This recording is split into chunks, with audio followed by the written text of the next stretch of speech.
attorney Angela D. Giampolo, who is the founder of the PhillyGayLawyer.com and the Giampolo Law Group, whose practice focuses on LGBT law, corporate transactions, civil rights, employment discrimination, real estate, domestic and international adoptions, and estates. Consular, thank you so much for being with us.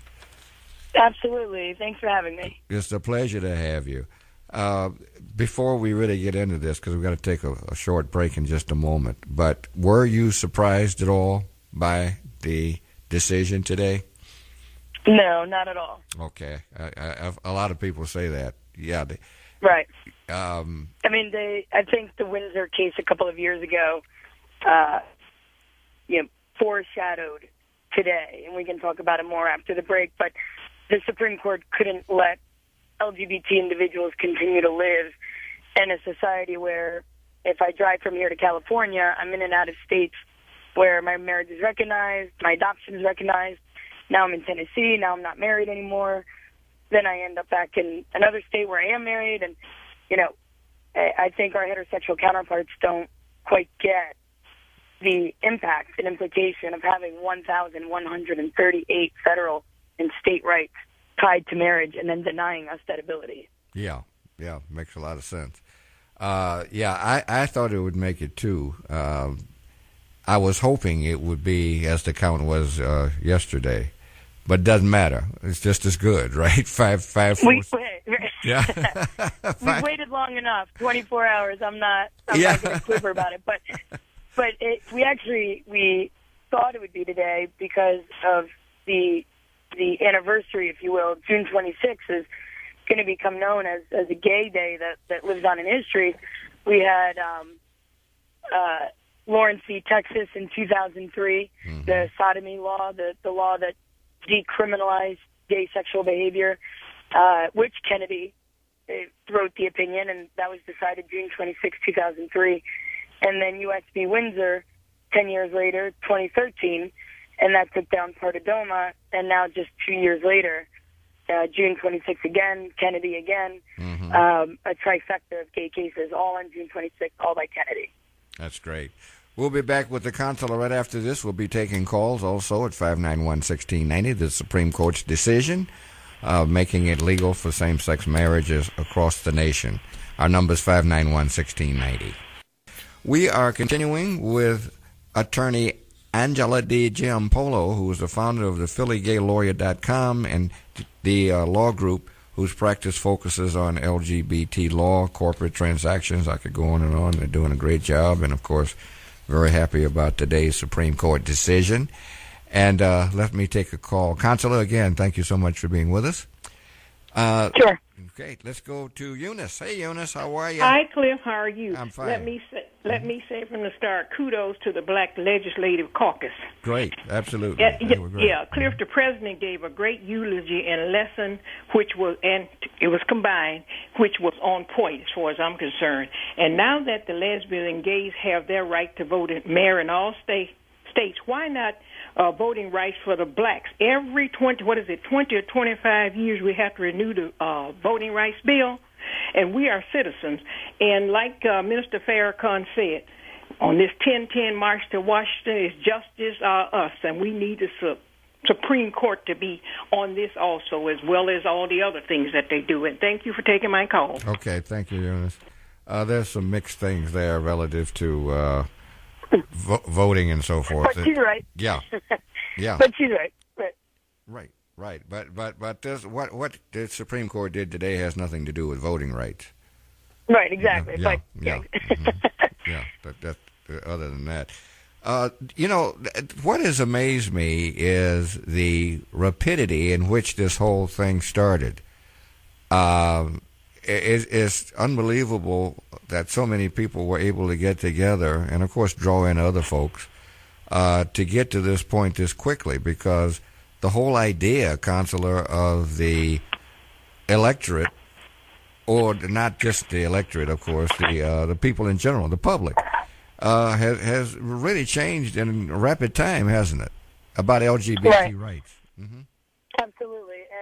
And I mean, to be honest with you, and I'm in the midst of writing a book on it, my opinion as to why this civil rights issue has moved faster than any other civil rights issue, including racism and sexism and any other issue that women and African-American people deal with, is because it's predominantly been white, very wealthy men at the helm of powerful, wealthy white men at the helm of this issue. When you get to hide the fact that you're gay, like Tim Cook, and go through life and eventually become the CEO of the most powerful company in the world and then come out, well, of course then being gay must be okay if Tim Cook, the CEO of the most powerful company in the world, is. But unfortunately, women and black people, we can't hide the fact that we're women. We can't hide the fact that we're black.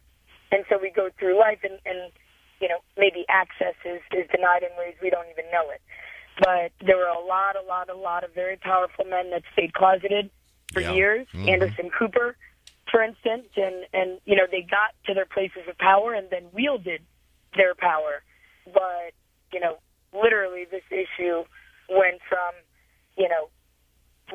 things were dangerous, and they still are in some places, but went from having no rights whatsoever to be fired for being gay, still can in some states. In Pennsylvania now, I can get married and fired on the same day for going on my gay honeymoon, but thank God I own my own business. But I think that's a real issue, and and a lot of people, especially African-American LGBT individuals, would tell me, Angela, I don't even care about marriage. Mm-hmm. And same thing for transgender folks. Like, being married is a choice. It's a privilege. You choose to get married. 99.9% of Americans don't choose to go to work. We have to. Yeah. And we really need to do something about federal employment non-discrimination protections as well as every state. That's my thought. You're probably familiar with, he's deceased now, unfortunately, but Sergeant Leonard Matlovich. Absolutely. Yeah. Yep. Well, when he was in Chicago, I was working with a gay group, and they asked me, because I was a member of the city council at the time, consular, and they asked me would I hold a press conference for him, because if I did it, I would assure that there'd be some press there. So I did. Right. Sergeant Matlovich comes out in his uniform with all of these medals, and I love how he started it off. He says, I killed 14 men. They gave me these. I love one. They threw me out. Wow, I have chills. Oh, it was great. But just to show you, there was a young lady reporter there from one of the major newspapers, consular, who said, Alderman Kelly, I have a question for you. And I said, well, it's not about me. It's about the sergeant. Because the Illinois Gays for Legislative Action were trying to raise money for the sergeant for his lawsuits. That's the whole point, So, okay. So anyway, she said, well, I'm going to ask you anyway. I said, yeah, okay, go ahead. She says, are you gay? Because since I'm supporting this, I got to be gay, right? Right. I said, right. I said, my sexual orientation is really none of your business, but if you must know, I practice discriminatory heterosexual promiscuity. Right. I wasn't married, and people just cracked up. And what was even funnier, she printed it, and my friend at the time said, what is this crap? I said, oh, discriminatory. That's where you come in. Right. But people get so hung up with this. It's unbelievable, Absolutely. I mean, I'll never forget, it was years ago, and it was when Bush was trying to amend the Constitution to ban gay marriage. So not literally enshrine in our Constitution discrimination. And Arizona, a senator at the time, Republican, stands up, and how all the Democrats speak for, whoever's for the bill speaks, and all together, and then all the nays get up and speak, and so all the pros for amending the Constitution spoke, and then it was time for the opposition for the ban to speak, and a Republican stood up, and both sides of the aisles gasped. They both were like, why is Republicans standing up at this point? And he goes, while I don't believe in same-sex marriage, and I don't think they should have the right to be married, I am opposing going about it in this way, and this is clearly discriminatory, and I'll tell you why. You don't go about saving family values and social mores by preventing two people who love each other from getting married. Exactly. If you really, really want to protect family values, then ban divorce. Ban divorce. Oh, that's great. Attorney Angela Giampolo is with us. That's great.